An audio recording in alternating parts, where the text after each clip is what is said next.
Devi or Sachino, ladies and gentlemen, boys and girls, and hello everyone. Welcome back to yet another episode of Weekends with Us.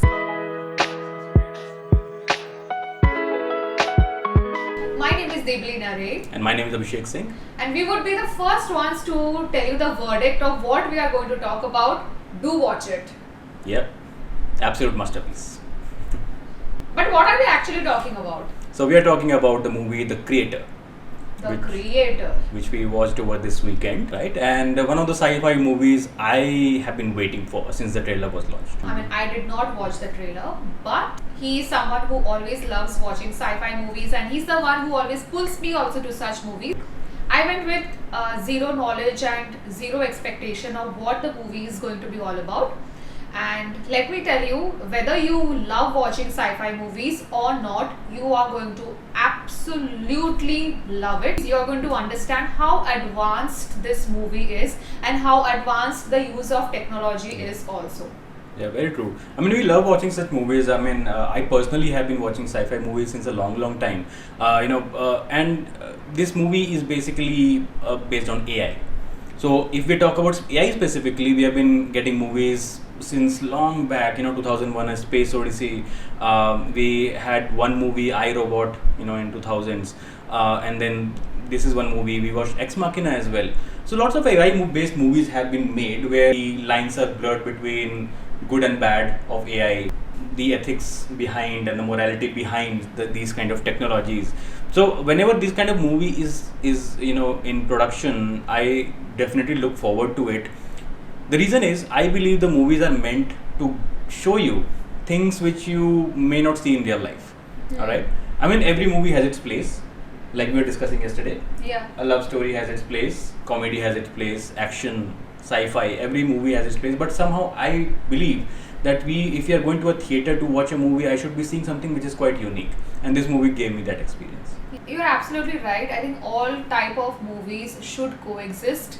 And I think these kind of movies are the ones which all type of audience should go and watch and respect also the genre of the movie, because we always end up watching mass movies or a Salman Bhai kind of a movie.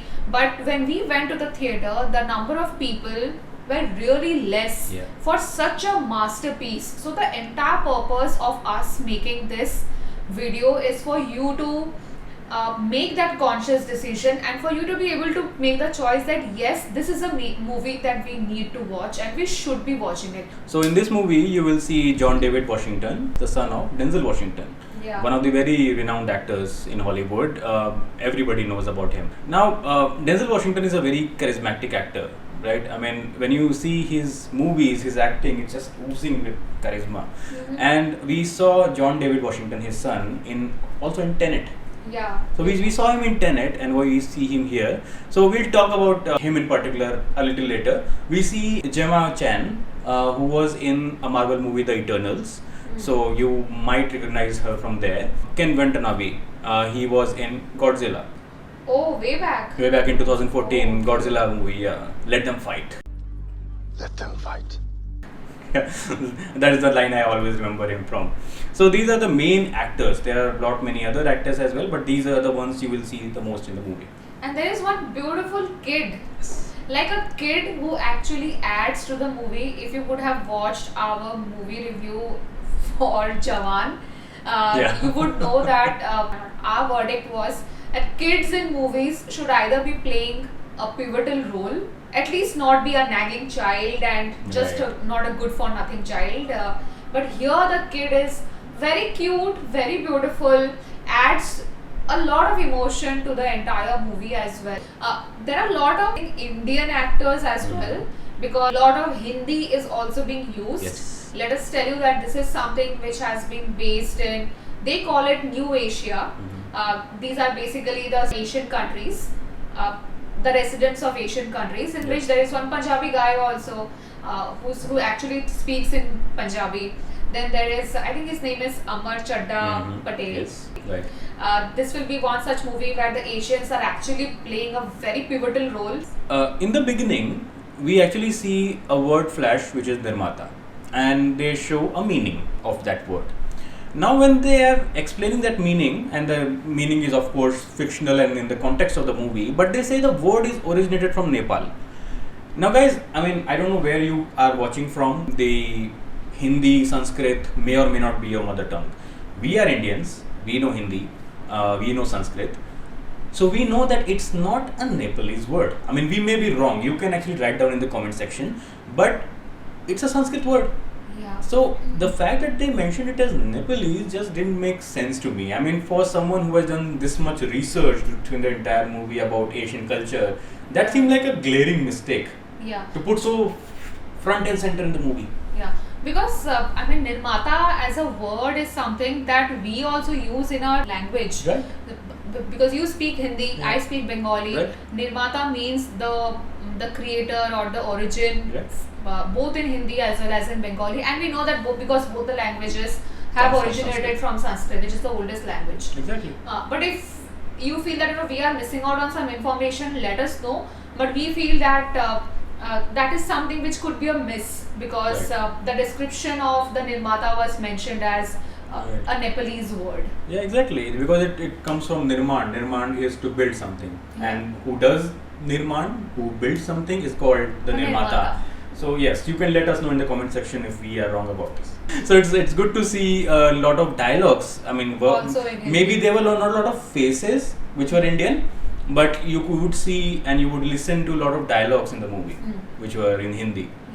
Yeah. So as sci-fi movie goes, a lot of times we see AI, and a lot of times AI are shown as the villain in the movies we spoke about as well. In this movie also, the context is that AI has become so advanced that it is being used in day-to-day work. They are acting as drivers, servants, police, military, lot of applications for this AI technology. It actually backfires on the people in the US. There is a big nuclear explosion which is attributed to the artificial intelligence going rogue. The Western world thinks, alright, this has happened, so what we need to do is ban this technology completely. So in the Western world, in this movie, the AI is completely banned, and just like America does, if we are doing something, everybody has to do it. Right? So if we are banning this technology, how dare you harbor this technology somewhere else? So what is it that they do? They go ahead and invade the countries which are harboring the AI, and which is basically the Southeast Asian countries. Yeah. So that is the setup of this movie initially. I think this clearly sets up the premise, and that even in 2065, the US is still being US, Right. and the Asians are still being Asians. We are still developing technology, high-end technology. I mean, come on, US, aren't you a developed nation? Right. Are you just developing weapons? No, we have to ensure that democracy is everywhere. The kind of democracy we like. Alright. So anyway, so the opening action scene is there, where we get to see a Black Ops team like invading a certain place, and we also see some of the technologies that they're using. The art direction of this movie, like the kind of technologies, the models which are being used for robots, the weapons that the US is using, it's very unique, I'll say. At least I have not seen these kind of robot designs. The face is human, but you can see at the back the parts are visible. Yeah. So it kind of distinguishes between who is human, who is not. Also, like the ships and the weapons that the US is using, very unique designs. Speaking of design, I really liked the design of the Nomad. Which they call the Nomad, Yes. who is literally scanning. I mean, the way they are scanning also is something I found it very unique. Right. They are scanning and they're trying to find out the population of the AI robots or Right. the AI humans, Right. and they just want to eradicate them. The another thing I like about the designs is that the same guy, the British filmmaker Gareth Edwards, he has made movies like Star Wars Rogue One. He also made a Godzilla movie from 2014. So what he does is he uses technology and CGI in a way where it kind of blends into the environment. A lot of time you will see some other movies. Okay, let me give you some examples. Like for example, if you watch some early Star Wars movies, I reference an AI robot based Will Smith movie, which is iRobot. You see some of those movies, and the textures, the robots, they look very clean and very slick. It stands out from the environment. I mean, if you are using anything today, like a car, for example, Will it stay absolutely spotless at all times? No. There is going to be dirt, grime on the tires, right? Same way, a robot which is in jungles, in villages, if a weapon or tanks are being used, they will not stay spotless. So he makes it look very gritty, very realistic. Each and every robot's faces has scratches, marks. It just blends into the environment. Yeah. Another thing is, this movie is made for $80 million only, which is almost 1/3 the budget of, let's say, The Flash. We watched The Flash from DC. Yeah. We watched Ant-Man from Marvel. Those are like $200 million plus movies. This is made on a budget. We even typically, Indian movies in Bollywood, they are made around 300-400 crores. So, to make such a beautiful movie at 1/3 the cost of Marvel and DC, I think those guys should really learn from this movie on how to make things look this good on screen. We also see that these robots are not just, robots playing, as I said earlier, policemen and military. They're actually part of the civil world, right? Yeah. They're citizens. They are wearing clothes just like regular people. There is one of the robots who is having beads in his hands and praying to God. We see a setup like Banaras, like you said. Yeah. Exactly. I mean, like in the screen, I think you mentioned कि तो Banaras जैसा दिख रहा है. Completely true. I mean, there is a funeral going on, rather a cremation going on of a robot. So it was really good to see, in the future. Yes, it's a possibility. Even the robots could have such intelligence. They might be feeling emotions and Yeah. following religions. We actually saw farmers also in the paddy fields who Yes. are not actually human farmers, Yeah. but they are the AI humans. So it is not just that that AI is supposed to be existing only in the higher technology fields only. They are showing that at all realms of the world and for all segments of people, there can be AI. Exactly. I mean, that's a good point. That how just because Western world thinks of a certain way, the Asians in this movie thinks in a completely different way. They think that AI is supposed to coexist with us. So the character of John David Washington, named Joshua Taylor, he actually is part of the US team, and he is working towards a certain mission. Now during this mission, he meets this kid, as we talked about. He is a very cute kid, and this kid, I mean, if you have seen the trailer, it's supposed to be a weapon, and this weapon is very unique, and you will see in the movie why.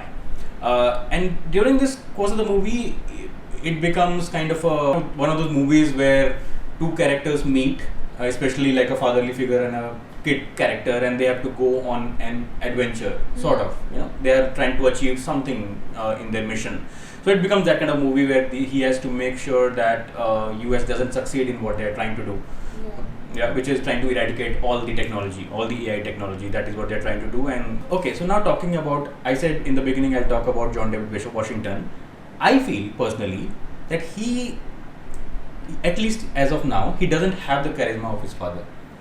I don't want to compare. I mean, I know, two actors cannot be similar, but as a leading man, I think he just needs a little more time before he can be ready to have such big movies in his name. I watched Tenet. I watched this movie. Yeah, so I was just feeling a little bit of that, that the actors around him are amazing. Everybody is doing such a fantastic job. As a leading man, I just felt a little underwhelmed by him. Could be because I haven't watched too many movies of the father, definitely. But I feel you're right that in this movie, the hero is the story. Yes. And it's the concept, it's the use of technology, and the beautiful storyline that follows. Here, the male character, the protagonist, has a very, a minor role to play. So the action in this movie is shot really well. The British filmmaker Gareth Edwards, he knows how to, make the military kind of setup seem very realistic. In Star Wars Rogue One, I think you have not watched that movie. Again, very futuristic setting. It just looks like, yes, this war can happen. While you see on screen, you're not like, just some bunch of CGI happening. No, it's actually seems like a war is happening. So the action scenes are shot really, really well. You're actually on the edge of the seat, waiting for what is going to happen. You worry about the characters. Talking about the characters, I think Gemma Chan had a very short role. She had a short role. Considering she was, one of the stars from the Eternals, I expected a little more role. She has a pivotal role, but not that much of screen time. The only problem I felt in this movie is that the military, which was shown, it was quite one note. It's not like they have any rational thinking. They are just there to kill and wipe everything. I just wanted to see a little bit more shades of characters from the military. It is like, we are bad guys, we are here to kill everybody. That's one problem I found, and it has been there in some other movies as well. This movie also reminded me of other movie called District 9. Love that movie.